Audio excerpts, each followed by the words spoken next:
Online betting నేరం, కేంద్రం కీలక నిర్ణయం, బిల్లుకు క్యాబినెట్ ఓకే. సో ఇక నుంచి ఆన్లైన్ బెట్టింగ్ ఆడడం అన్నది ఆడే వాళ్ళని బాధితులుగా చూస్తున్నారు. ఎవరైతే ఆ యాప్స్ కానీ ఇంకోటి కానీ తయారు చేస్తున్నారో వాళ్ళని క్రిమినల్స్గా చూస్తున్నారు. అదే ఈ బిల్లు. ఈ బిల్లుకి ఇవాళ లోక్సభలో ఆమోదం దక్కబోతున్నది. ఇప్పటికే క్యాబినెట్ ఆమోదించింది, లోక్సభలో ప్రవేశపెట్టి లోక్సభలో దీన్ని ఆమోదించబోతున్నారు. మరి ఇప్పుడు ఆ డ్రీమ్11 ఇంకోటి ఇవన్నీ అఫీషియల్గా నడుస్తున్నాయని ఏదో రకరకాలుగా చెప్తున్నారు కదా.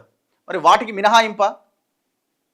కేంద్రం కీలక నిర్ణయం, బిల్లుకు క్యాబినెట్ ఓకే, నేడు లోక్సభలో ప్రవేశపెట్టే అవకాశం, బెట్టింగ్ సొమ్మును బ్యాంకులు బదిలీ చేయొద్దు, రియల్ మనీ గేమింగ్ పై ప్రచారం నిషేధం, బిల్లులో పలు ప్రతిపాదనలట. ఇది చాలా ఇంపార్టెంట్ బిల్ ఇది. మరి ఇందులో ఎంత స్ట్రిక్ట్ క్లాజెస్ కానీ కండిషన్స్ కానీ పెట్టారన్నది తెలియదు మనకి. ఎందుకంటే ఈ ఆన్లైన్ గేమింగ్ వల్ల కొన్ని కుటుంబాలు జీవితాలు సర్వనాశనం అయిపోతున్నాయి, ఆర్థికంగా నష్టపోతున్నారు, ప్రాణాలు పోతున్నాయి. మీరు ఎవ్రీ డే ఎక్కడో ఒక దగ్గర 1-2 ఇన్సిడెంట్స్ జరుగుతున్నాయి. మన రాష్ట్రంలో అయితే ఎంతోమంది తల్లిదండ్రులు బిడ్డల్ని కోల్పోయారు. విద్యార్థులు యువత జీవితాలతో చెలగాటమాడుతున్న ఆన్లైన్ బెట్టింగ్ను అరికట్టేందుకు కేంద్రం కీలక నిర్ణయం తీసుకుంది. డిజిటల్ వేదికల ద్వారా నగదు పందాలు నేరంగా పరిగణిస్తూ ఆన్లైన్ గేమింగ్ బిల్లును సిద్ధం చేసింది.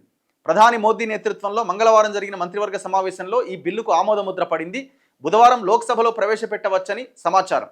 ఈ బిల్లు చట్టరూపం దాలిస్తే అన్ని నగదు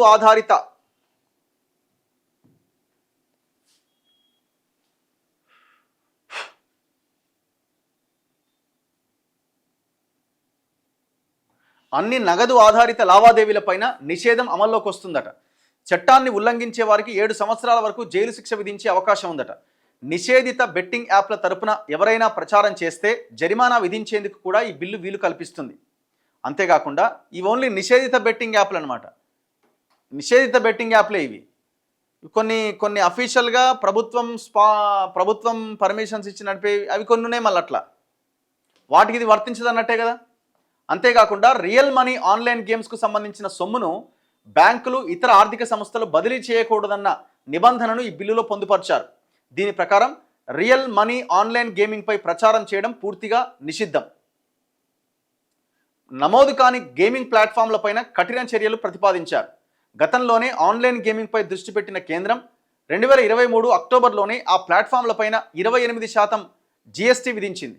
ఆన్లైన్ గేమ్స్లో గెలుచుకున్న సొమ్ము పైన 2024-25 నుంచి 30% పన్ను వసూలు చేస్తోంది. విదేశీ ఆన్లైన్ గేమింగ్ ఆపరేటర్లను కూడా మన దేశ పన్ను పరిధిలోకి తెచ్చింది.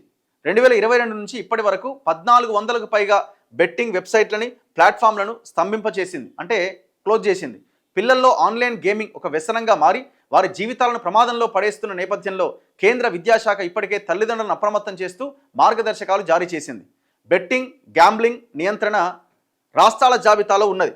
రియల్ మనీ గేమింగ్ పైన ఉక్కుపాదం మోపడంతో పాటు దేశమంతా ఒకే తరహా నిబంధనతో ఆన్లైన్ బెట్టింగ్కు అడ్డుకట్ట వేయొచ్చని కేంద్రం భావిస్తున్నది. ఇది మరింత కఠినతరం చేయాలి. పిల్లల జీవితాల్ని కాపాడాలి. ఇది కేంద్రం రాష్ట్ర ప్రభుత్వాల బాధ్యత.